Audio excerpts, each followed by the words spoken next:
Hey everybody, Riot Mort here, back with special guest Riot Kent for the patch 13.19 rundown as we enter the back half of Horizonbound, Runeterra Reforged, all that fun stuff, and we got to balance the game. We got to keep doing that thing. So how you been, Kent? I'm good. I'm excited to share this next batch with players. The Horizonbound just came out, and people have been having a lot of fun. There's new comps being discovered in week 2, but it's time for the next patch where we're going to open up even more strategies for all of you to play with. True. So, Kent, since you're kind of heading up the live team right now, what were the goals for this patch? We had basically one big bullet point, which is buff the things that aren't working.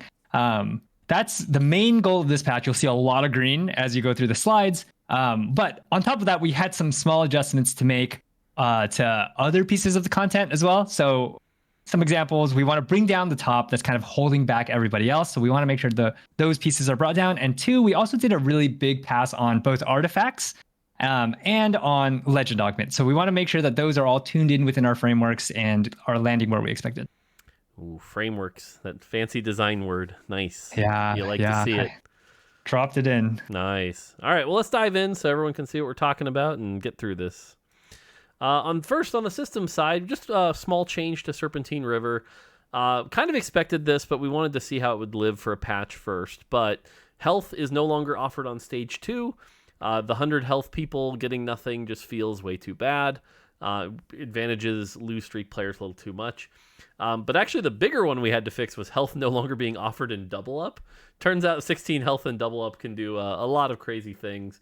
So these are gone. You can still get health in stage 4, but at least now everyone would benefit there. So yeah, unless you're the rare 100 win streaker, I'm still up for those weird social games of let's screw over that 100 HP player. But really rare scenario, and yeah, most of the time this will feel good. I feel like if you're on a 13 win streak, oh no, I don't get 8 health. Like, get over it. Get over it. All right, on the traits, there's a lot here. I'm going to do like 2 or 3, and then we can dive in. So first up, Bastion has kind of become the weaker front line on the 4+. A lot of people running Brawler, a lot of people running Juggernaut, but Bastion 4, 6, and 8 get a bit of a buff. Bilgewater, we're kind of unswinging a little bit here. Obviously we launched way too strong. We did that quick B patch. Now it's a tiny bit weak, so it's getting a small buff here. These numbers are minor. It might look like there's a red number here on the 9, but with that flat number going up so much, it should actually still be pretty good. We want to make sure 9 Bilgewater is good. And then Demacia is very similar. Demacia 5 and 7 kind of underperforming a bit. So those are gaining some armor and MR. So we did do a big shift in power when we reduced the power of Shred and Sunder, and we shifted these armor and MR values down. We're just kind of now bringing them back up to values that are closer to. We landed them a bit under. With Bilgewater, this is just, we didn't want to swing too hard. We know what the world of strong Bilgewater looks like, so we're being careful here. But the trait does need a little bit more power. Multicaster is just a little weak, so raising its damage reduction up by 5% so that it'll be stronger. This is a buff. This actually should be green. I apologize about that. This is a buff to Multicaster, not a nerf, so they'll be doing more damage per cast. Piltover, this one's a little tricky. Piltover is definitely the kind of thing that if somebody gets on 2-1 is very strong, but it's not just Piltover, it's also the fact that Jinx and Jace are very strong and Gunners are very strong.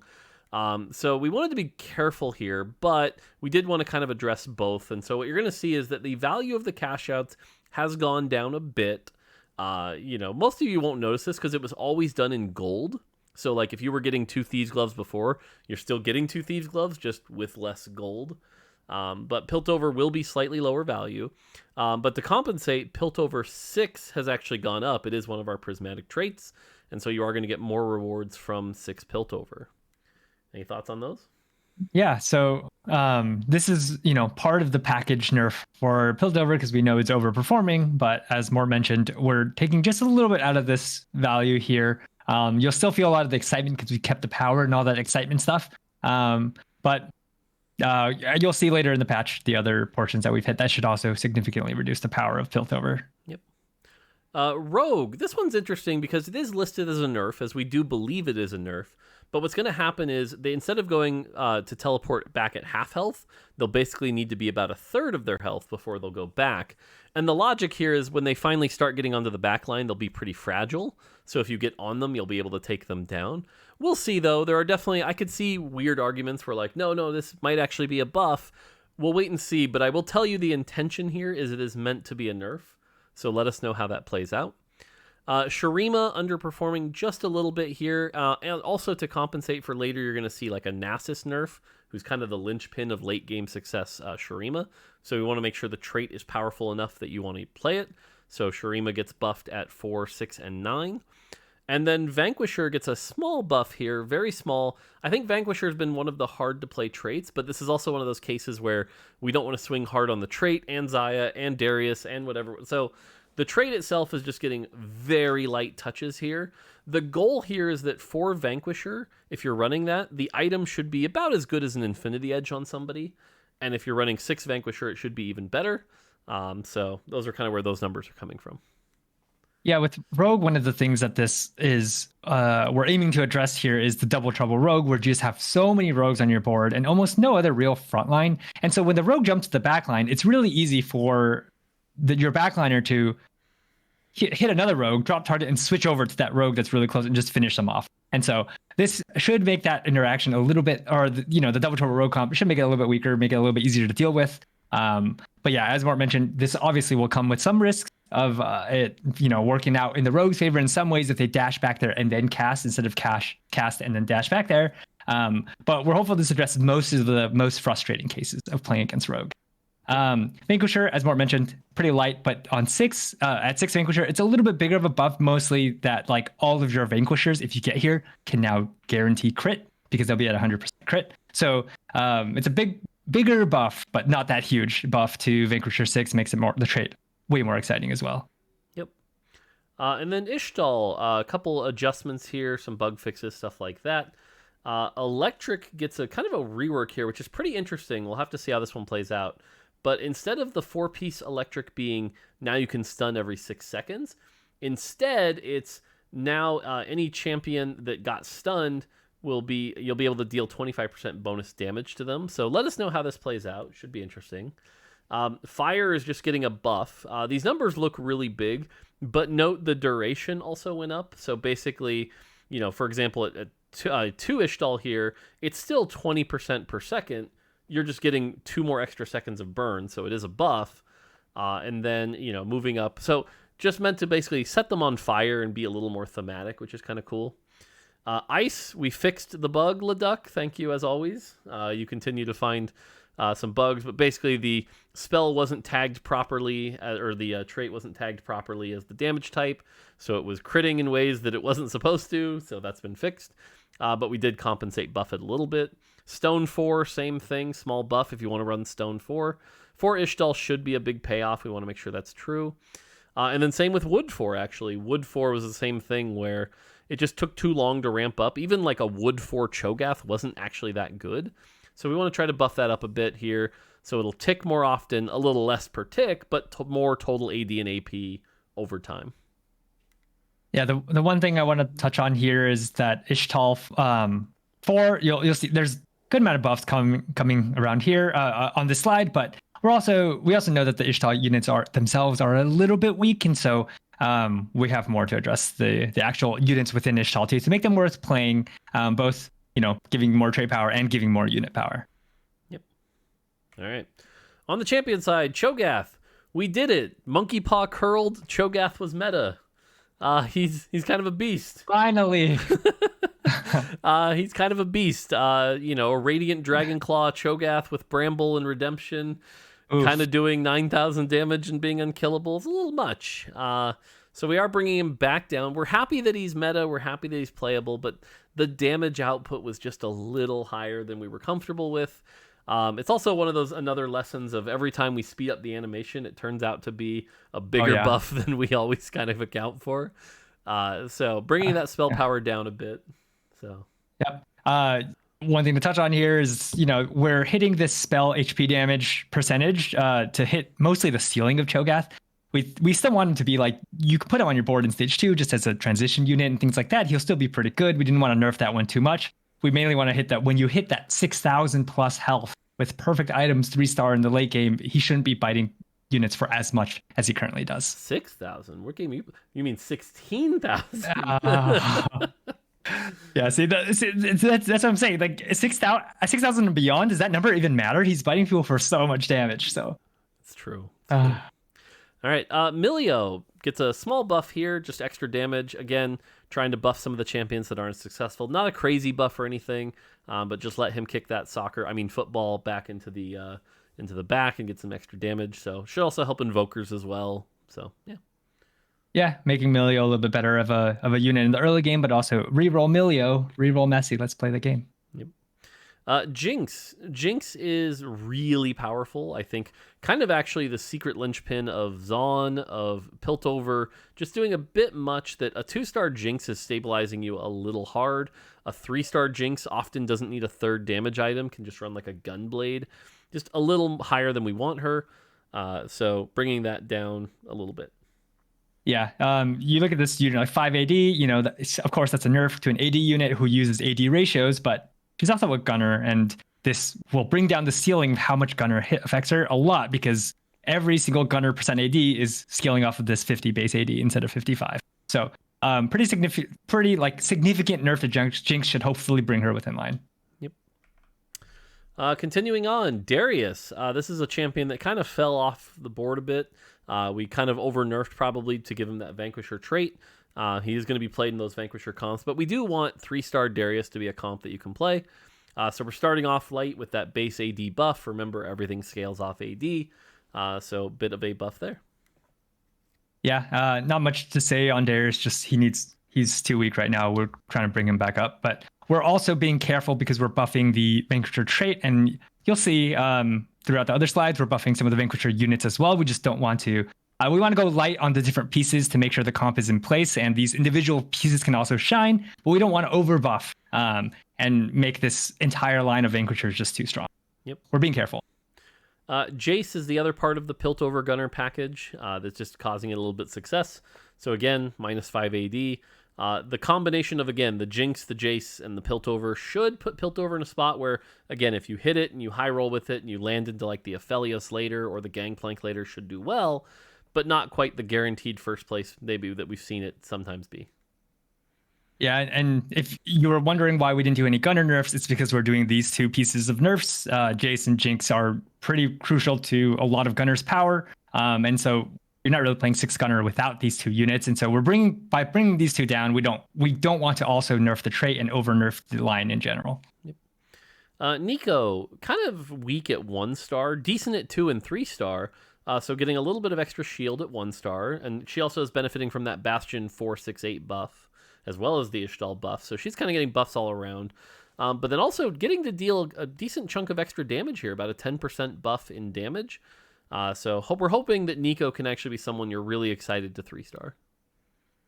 Yeah, with Nico, I've seen people try to make her work, and she's kind of getting closer, but she still kind of struggles. She just doesn't cast often enough. If she gets targeted to cast more, she falls over pretty easily. And so we want to make sure that Nico carry, Nico reroll is a viable comp, and that you're excited to play with her. Yep. Okay, Rek'Sai. She has been the bane of a lot of people's games, including mine. Every time I play Rek'Sai, I am very sad because she gets stuck on a tank and then does nothing and then dies, and you are sad. And I just so what do we do to fix that, Kent?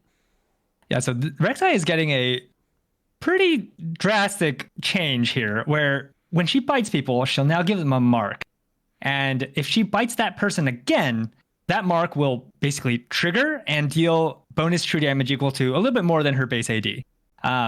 This is to help her, especially at 1 and 2-star, when she can get stuck on frontliners, rip through those frontliners if she can get repeat casts on them over and over and over. At 3-star, she didn't really have as much of this problem because her damage is so high that she'll just deal this massive true damage as she dashes through them. So this doesn't really affect her 3-star version as much, but this will bring the 2-star Rek'Sai into a stable board and hopefully also as a viable item holder. We're giving her that +20 starting mana just to get the mark ball rolling. So she'll more likely bite people a second time in the early mid game. I am so excited for Rek'Sai to not bite the same Nasus 5 times and then die. So I can't wait for this. Yeah. It's so frustrating when you bite them and then they like heal back up and then you bite like above the threshold and they. But now, with this true damage, it's very much easier for Rek'Sai to bring those people down below the threshold so that her next one just goes through them and she can finally get those executes. Nice.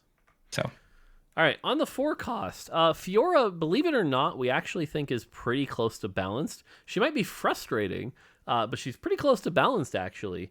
But we did find a bug with her, which is that if she would cast her spell on somebody with a shield, she wouldn't properly Omnivamp off of them.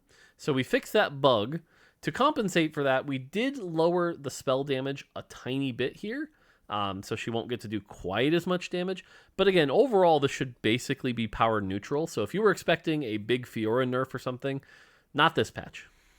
Yeah, one of the things to call out on the bug fix is that the vamp is only her base vamp. So the vamp that comes with her spell, everything else, every other vamp on her, if you built BT, if you built Hand of Justice, those are vamping properly. Just that part of her that was baked into her spell. So it's not actually that big of an increase in her power. So we're only decreasing her power slightly as well. We also are aware that Fiora's not fun to lose to. So we're having discussions about if there's anything we can do here. But, nothing to reveal yet. No promises yet. But for now, Fiora's power level is, like Mort said, pretty close to where she should be. Jarvan, you saw we buffed Demacia a bit, and so to compensate, because we want the trait good, we did have to nerf Jarvan a bit, doing very well in Strategist, but not that great in Demacia. So the stun is going to go down 0.25 seconds at 1 and 2 star. Sorry if you've ever lost to a Jarvan 3 with that 8-second stun. You're still going to lose to a Jarvan 3 with an 8-second stun. That's not changing, but a little less of a stun here. And we've seen 0.25 seconds on stuns make a pretty big difference in fights. So small nerf to Jarvan here. Yeah, it's been a lot easier in this set for Jarvan to slot into boards that end fights pretty fast. Fiora Challengers is one of them. So that's 0.25 seconds should make a pretty significant difference in those comps. He's also just played a lot more in the mid set than he was in Runeterra Reforged initially. So he needed that nerf. Nasus continues to be one of, if not the best endgame tanks. We wanted to bring down that power a bit. Nasus 3 still a terror. So he is going to steal less HP per target hit with his spell, making him a little less tanky. But again, it's also to compensate for that Shurima buff, so we could distribute that power into the Shurima trait. So nerf to Nasus. Yeah, and this should hit him at all star levels. At 3-star, he steals from way more targets, and so that hits him pretty hard there too as well. So that should hopefully address the problem. Yep. Okay, this is a weird one. Nila's been a weird champion. I think we've all lost to our scoped weapons, to our R3 RFC, windshield wiper Nilas. It feels like one of the main ways that Bilgewater's still kind of viable right now. But basically, and Kent, you can summarize this better than I can, but we made her better without RFC, because without RFC, she'll be able to find some targets. But with RFC, she's going to be a little worse because she's not going to as often hit the back line. Yeah, so won't get too technical here, but basically she'll be a lot more consistent without RFC. So basically the base version without RFC is better, which reduces the gap between her not having RFC and having RFC. And then when she has RFC and really long attack range, she won't vary. Her dash logic would be changed so that she's not constantly getting to range to like slap the back line. She'll be trying to be safer, which is good for her, but also means that she won't constantly just kill your backliners really quickly, which also reduces this, double RFC scoped weapons Nila build. Main goal here is to make Nila good without needing to have her only build attack range. So that's the goal. Yep. I think you should keep us accountable if after this patch, if 7 Bilgewater Nila with 2 RFCs is still the meta, like we've definitely messed up. But our goal here is that Nila should not always be wanting 2 or 3 RFCs. There should be good item builds where maybe she wants 1, but that's enough. And then you actually consider building things like damage items or Bloodthirster or things like that. So make sure to give that a try. I am, based on what we've tested, you would want to have more damage items on her rather than just having attack range. But yeah, as Mort mentioned, keep us accountable. Silco, kind of doing a lot of damage, which is cool. He's Silco, he should do a lot of damage. But especially in Sorcerer comps, just a bit much. So very small nerf here to 1 and 2 star. So he takes a little longer to melt those front lines. Yes, Sorcerers is a package that we were also looking to nerf. A big part of Sorcerer power does come from artifacts, and a lot of these artifacts work so well on the Sorcerer comps, both, frontline, backline, especially the backline ones. And so we're taking a little bit of power away from Silco, but we, as mentioned in the beginning, we also did an artifact pass, and that should also help with the Sorcerer power, set power level. All right, Xayah. Actually, probably not as big a buff as a lot of you are expecting. We're lowering the mana by 15, which with her Ionia bonus is usually about 1 auto, so nothing too crazy here. And that's actually it, other than 3-star. 3-star is going to get buffed to do more damage because Xayah 3 was kind of weak. But this is not a big Xayah buff for, I think, a lot of you are expecting. We were starting to see her kind of pop into the meta a little bit here and there. And then, like we said, with the Vanquisher buffs, we didn't want to overkill it. But Xayah does get a bit of a buff, but again, nothing crazy here. Yeah, we do have discussions with challenger players. We do look at their profiles, what people are playing, and things like that. And Xayah and Vanquishers have had moderate success. We're being careful here again. We're buffing the trait, we're buffing a bunch of the units, and we're buffing Xayah. So want to make sure that we don't overbuff. People, have seen success with Xayah. We just want to nudge her so that she's as good as the other forecasts without. She's not as bad as what everyone may think is, I guess, the point I'm trying to make here. Yep. Yeah. Aatrox, the Darken Omnivamp is going to get a bit of a nerf here. I think this is going to be healthy in the long term, because if we need to buff up Aatrox's actual spell and damage, we can later. But right now, just throwing in an Aatrox into a comp, especially a comp with Neferi in it, just ends up being so much power. And so we are having to pull that out a little bit here.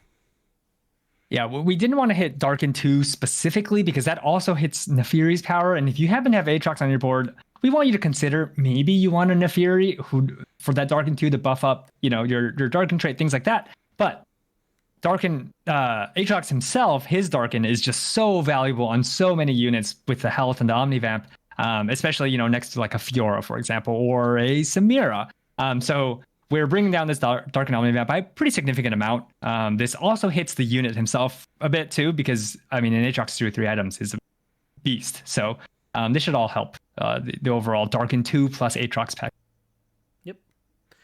All right, Gangplank. I'm excited for these buffs. I kind of called this one that Gangplank was a little weak at launch, and so I'm happy to see him get the buff here. He's going to gain some attack speed, which is good. He's going to gain some ranged mana on hit, so if you want to play the ranged Gangplank, you can cast those boats quicker and more often. The melee burn duration is going down, and this is a buff because basically it means the damage is being pushed quicker. The best way to look at this is like damage per second. It went from 100 per second to 125 per second, which means you're just getting more damage initially. And since he's autoing, it's reapplying it anyway. So this should be pretty good. Hoping that, there's melee versions with Gunner that are good. Hoping there's ranged AP versions that are good. I still think you might need more after this, but again, this should make Gangplank up to the level of some of the other 5 costs. Yeah, we're hoping you can build this AD version and finally achieve this, burning people to death fantasy with this increased attack speed and this increased melee burn damage. But yeah, overall, pretty large buffs here. Gangplank should be pretty good next patch. Yep. And then Ishtal Rise. Ishtal Rise was a little underpowered until people realized the buff worked on himself. Then he was wildly overpowered, so we fixed that. Now he's a little underpowered again. So buffing the 2-star version to have an extra 0.5 second stun. So he does have a lot of utility. And then buffing the spell, armor, and MR contribution. I think, especially with things like Bastion getting buffed as well, there could be some really cool versions of this that pop up. Keep an eye on him, but some buffs to Ishtal Rise. Bastion, Ishtal Rise every game.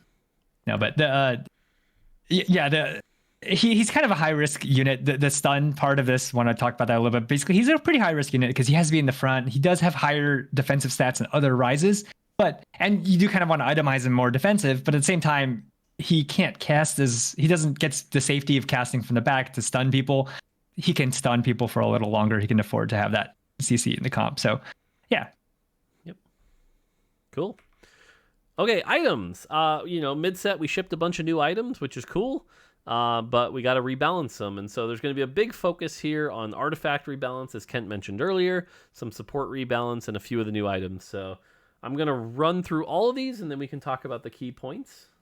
Sounds good. Actually, let's do it in sections here. So let's do the main and radiant items first here. So adaptive helm, a little too good for how flexible it was compared to Shojin.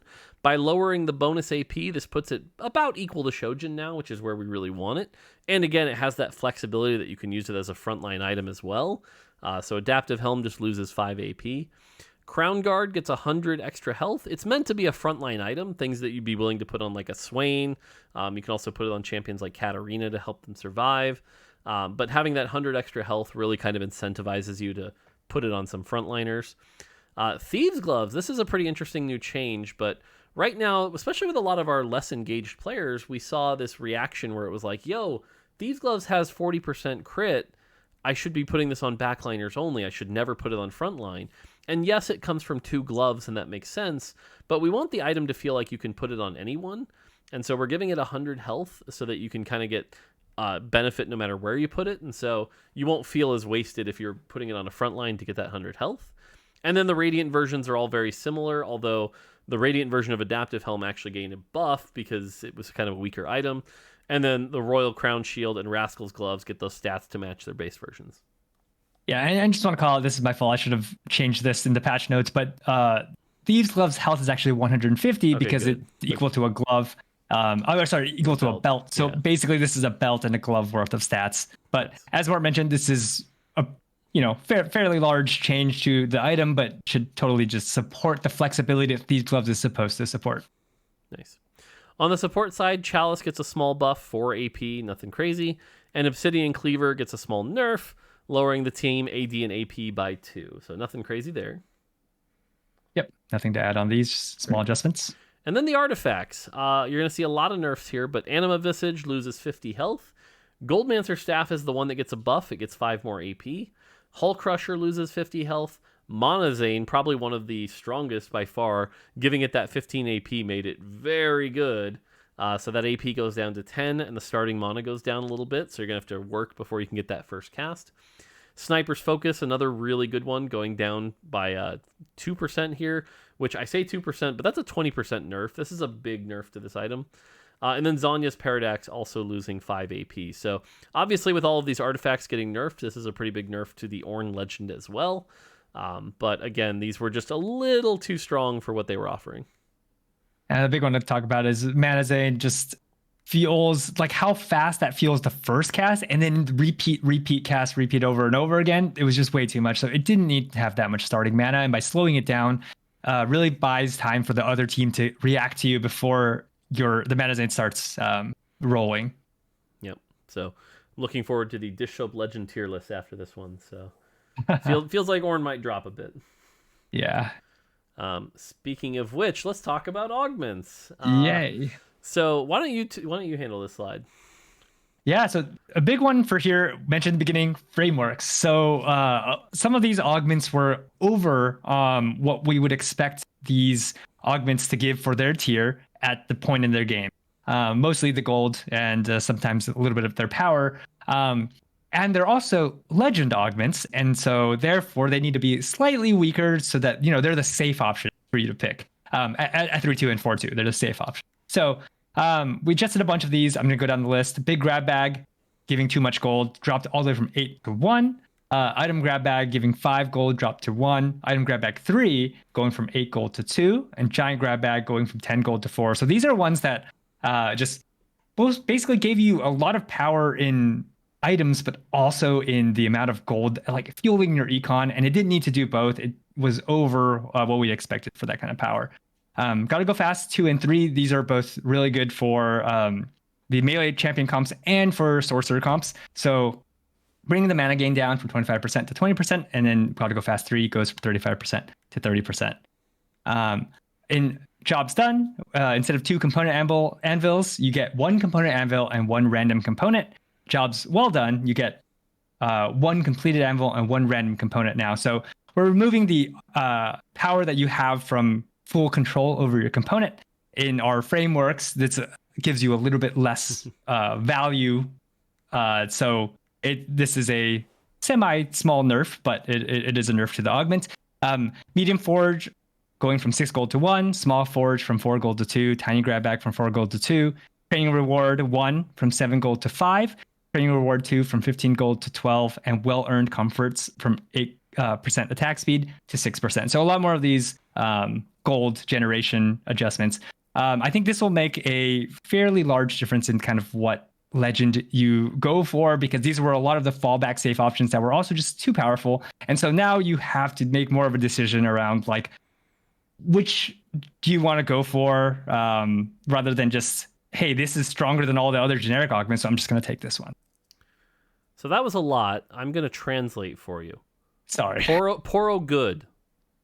There you go. I wouldn't be surprised if the next patch Challenger is like, yep, it's a Poro meta, because, hey, unless you're going for something very specific, maybe, or something kind of specific, Poro will just be strong because generic augments will be stronger than these augments. Yeah, we'll have to see. I climbed with Caitlyn, so we'll have to see. But I think this will definitely shake up the legend meta a bit. Yeah. Cool. There is one last one here to talk about, which is teaming up. Why don't you just take that augment, and then I'll go from there. Yeah, teaming up is getting a pretty minor rework, but kind of changing up the way you think about this augment. So the first teaming up 1, you gain 1 random component and 2 random tier 3 units. Teaming up 2, you gain 1 random support item and 1 random tier 4 unit. And teaming up 3, you gain 1 support anvil, 1 random component, and 2 random tier 4. So teaming up 3 is kind of really exciting because now you get tier 4 units on stage 4 too. Who knows what you'll hit? But it's kind of this like fantasy of you're building a team together, and it kind of fits in with, especially with Bard, because it's giving you units to play around with and the items for the units. So should be exciting. I'm excited for this. Yep. And by the way, this officially gives teaming up the crown for most reworked legend augment. Congratulations. I don't think anyone else will beat it at this point. So teaming up, congratulations. We're proud of you. Go back to giving 3 Zeeks. Yeah. Or 2 Zeeks. All right, Endless Hordes. So Endless Hordes is getting buffed. We like this augment. It's a very fun, unique augment.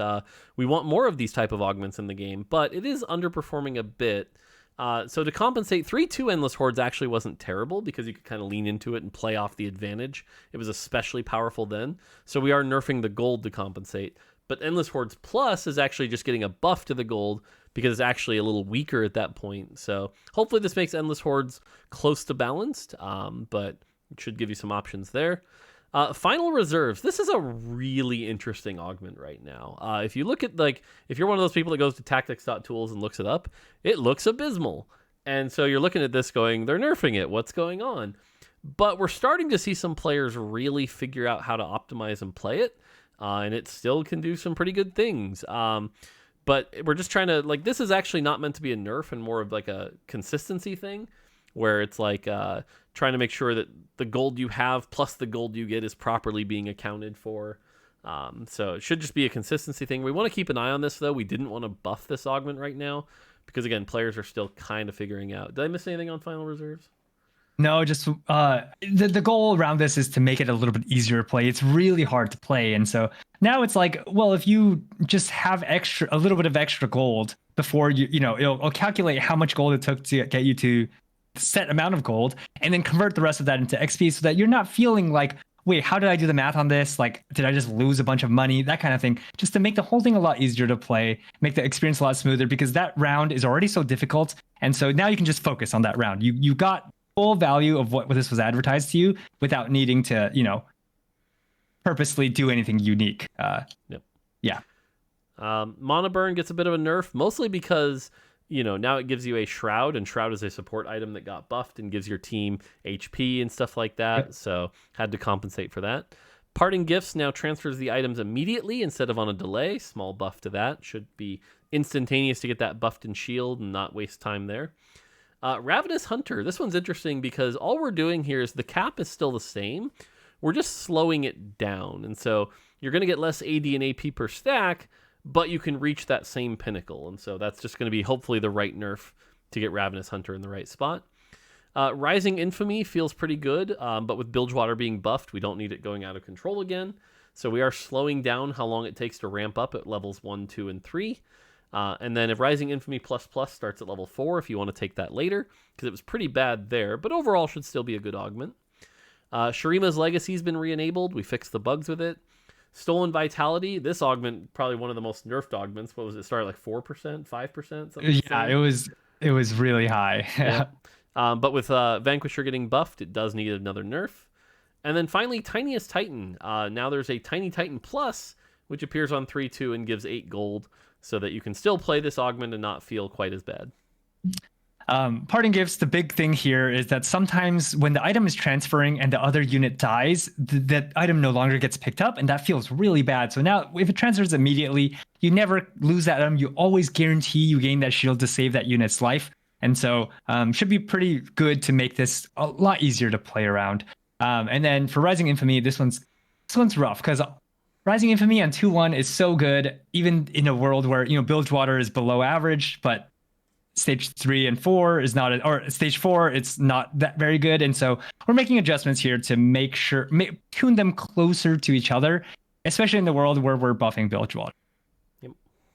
Now, you might see some augments that are not here. Let us know what you think those are. Like, for example, I know Gifts of the Fallen is on our radar, things like that. Yep. So just let us know, and, there's always next patch. So cool. Yeah. All right, and then the small stuff. Nothing too crazy here, but Juggernaut 6 gets a small buff just to incentivize playing Juggernaut 6. It looked really bad in our data. Combine that with the Nasus nerf. We didn't want to kill the 6 Juggernaut frontline, so that gets a bit of a buff. And then Targon 4 has also been underperforming a bit. If you want to go for Targon and create Taric comps that Soraka heals that make me sad, you go right ahead. It's going to be even better now. So you can tell this is Mort's favorite buff of the patch, so Yes, I love Taric and Soraka. I do. They're so yes. Yeah. It could be worse. This could say Cassante, but That's true. What's that meme on Cassante? I don't. Never mind. Okay, let's move on. Perfect. On the champ side, Jhin gets a small mana buff to let him cast his spell a little bit more often. Orianna, same thing. Hilariously enough, an Orianna buff is kind of a Piltover nerf, so we'll see. Maybe accidentally lose some loose streaks because Orianna's too good now. Yeah, right. And then Galio also gets a bit of a small buff here. I've played a bunch of Galio. I think he needs a little more than this, but again, with the Demacia buffs as well, we wanted to be careful and not overdo it. So if Galio needs more after this, we might give it to him later. But again, these are small changes. Yeah. With Orianna, we actually did kind of say that hey, here's the Piltover package. We're also buffing Orianna. Now it's a little bit harder to lose in stage 2. So it's a joke. But Orianna, we want to make sure that if you are playing around Orianna in the mid game as an item holder, you're happy about itemizing her, or even going for 3-star Orianna. Could be something fun that we want players to try. Who would play 3-star Orianna? Only a madman. Yeah, I don't know who has done that on stream before. No one.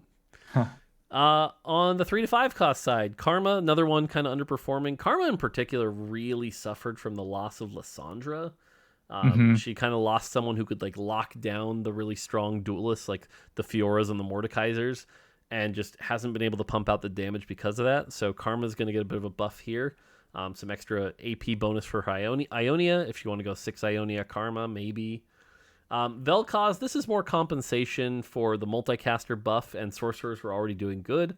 This is also the smallest nerf I've ever seen, -5. So this is a very tiny nerf, if at all. And then Rise Demacia 3 was underperforming, which is weird to say about a 3-star 5 cost, but now it actually does some damage as well. And then Shadow Isles Rise 3 was never actually healing the extra health that we wanted it to, so buff to Shadow Isles Rise 3. Yeah, I guess one thing to add here, just this Ionia Karma bonus. I know it looks like 5 AP, but when she has the Spirit, if you have 6 Ionia, things like that, this gets multiplied to a very much higher number. It should help Karma a bit. She's still going to need a secondary carry to help her bring things down, but that is also Karma's pattern. And so, yeah. So you're saying this is all a ploy to make 9 Ionia great? Pieces of 9 Ionia are getting buffed, and so 9 Ionia becomes a lot stronger. There you go. more one day you're gonna get this 9 Ionia Karma deleting your backline, and then you're gonna be in my DMs talking I'm gonna be about in your DMs going, "Good job, good job, you we'll did see. it." We'll see. We'll see. All right, and then on the Augment side, Golden Egg, we just fixed one of the cash outs. Originally, there was a bug with this cash out where it was supposed to give a Radiant item, because it used to be Zeke's and Radiant Zeke's, and then it got changed, but instead it was not a Radiant item, so this was underperforming where we wanted it to. So we actually just changed it kind of into the support one, where now you'll get a Zeke's Herald and a Chalice, but since they're support items, they're more fun, so that should just be a slightly better Golden Egg cash out. And then Strategist Soul, now that we can finally change text again, we were able to change this to add Adaptive Helm like we wanted to, because Strategist doesn't really have any great Night Harvester users, whereas Adaptive Helm is much more interesting an item for that. And it's so thematic. Your Strategist frontline backline, Adaptive Helm frontline backline. Oh my god, what a good design. Sorry, just kidding. Man, who designed that? Whoever designed that should probably get like a raise and promotion and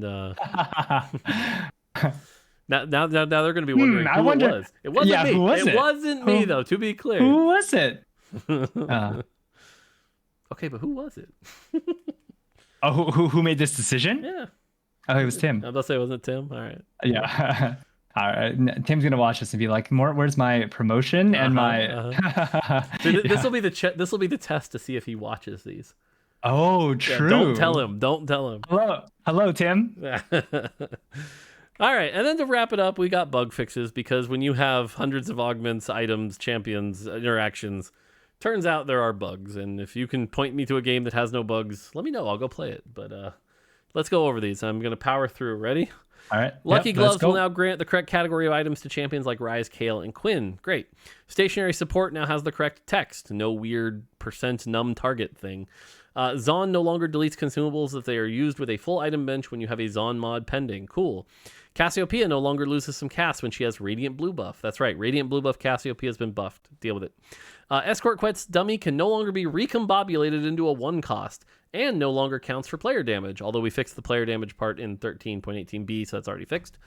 Blacksmith's gloves now correctly count as Thieves' gloves for sleight of hand, which is kind of cool, so if you get those augments together, you can play them. Nasher's Tooth grants its attack speed at the correct time for champions with long monolocks such as Nasus and Taric, which is cool. They're not stuck monolocked for half the buff. Locket, although Nasher's Tooth Taric, really? Locket of the Iron Solari's resistances will persist the correct duration instead of ending when the shield breaks, which is great because that item's underperforming despite being bugged. Zon's Robotic Arm mod now has the correct text that it deals 25% bonus true damage, not attack damage. So yes, I've been telling people for a while you can build Robotic Arm Silco. It's good. It's just the text was lying to you. That's fixed. Gangplank now gets correct Lucky Gloves items when placed in the front line directly from the bench. Cool. Shurima's Legacy Turret will no longer remain after player's death. That's why we re-enabled the augment. Valor's Hollow now grants its rewards on Hyper Roll. A little late for my climb, but it's all good. The training dummy from Double Up's Assist Armory now has the correct star level on away boards. That's nice to see. Fix the bug where What the Forge could fail to transform an item when quickly made on a champion taken from Carousel. Cool. On a Roll now correctly grants a free refresh if the units auto-combine on round start, so that makes this augment a little easier to play. Zon Ryze's tooltip now correctly reflects that he shreds and sunders for 30% instead of 20%, another text issue. Fixed an issue where Kiana could dash too far for her ability to hit. This is from when we changed the range from 3 to 2. That's been fixed. And then Chibi Aurelia, Chibi Divine Sword Aurelia, Tactician's limbs no longer stretch out during the Shrine of the First Lands animation. I was showing that on stream. She looks like Stretch Armstrong. It's great. Fixed. And then, fix the stretch of Aurelia during this intro. It no longer goes full Dalzim anymore. I like that reference. So there you go. There's some bug fixes. Yeah. So. Yeah. Okay. So just to kind of wrap it up on the patch, it's like, lots of green text, lots of buffs. One of the things we really wanted to avoid was, the meta isn't that far off. There are things that need to start working that we want people to try and people to experiment with and play with, and there's some that's just too dominant, and so we're taking those away, like buffing, nerfing those and buffing the things that can't be played. But we don't also want to shake things up too much. We kind of want to just let this meta continue to develop, let this just open things up, and don't throw a wrench in here when it's already pretty good. There's a lot of things you can already try and play. Yep. I think I'll also talk about how the fact that this also shows how TFT does have metas that evolve over time. I think we are seeing some things in the second half of the patch that are starting to emerge and be pretty strong that people have figured out that aren't being addressed in the patch here. I won't name them specifically, but it kind of shows that we have to lock this patch a week in ahead. And when the meta adapts like that, it's kind of hard to necessarily be responsive. So keep us honest and let us know. But, again, the goal here, that's why we tried not to nerf too many things and tried to be very light on the nerfs. So if the meta did shift, it would be kind of natural. But yeah. Yeah. Well, on one hand, it's really cool that a week into the patch or a week and a half into the patch, things can continue to develop. Players can, all of you can start continuing to find new things that are fun and strong. On the other hand, we do have to lock the patch a week early, and that makes it hard for us. I would totally still prefer to live in the world where players continue to adapt and have fun and see that the patch can evolve over time. But that is also just an explanation of what we are working with on our end. Yep. Okay, so with that, I think, unless I'm wrong, Ken, are we still doing the Sona project next patch? Is that still the plan? The Sona project? Yes. As in trying, okay. Because I think other than Sona, there's no other reworks or big changes coming with this set. We're at the point now in the set where it's going to be a lot of balance changes and things like that. So don't expect like big reworks, big trade adjustments, anything like that. This will be us getting ready for, a lot of the big finals that are coming up and tournaments like that and getting everything ready. So balance stuff mostly. So don't expect reworks. The other thing you can expect in the future coming up will be the For Fun patch. No spoilers what that is. But that'll be coming at some point. Hopefully that'll make everyone smile and have fun, in the back half of things. And then maybe a few other surprises. So, but yeah, otherwise this is, the back half of the final mid set. So pretty cool. Yeah. Pretty excited for the stuff that's to come. And then for y'all to see what we're cooking up for the For Fun patch. So, it'll be exciting. Sweet.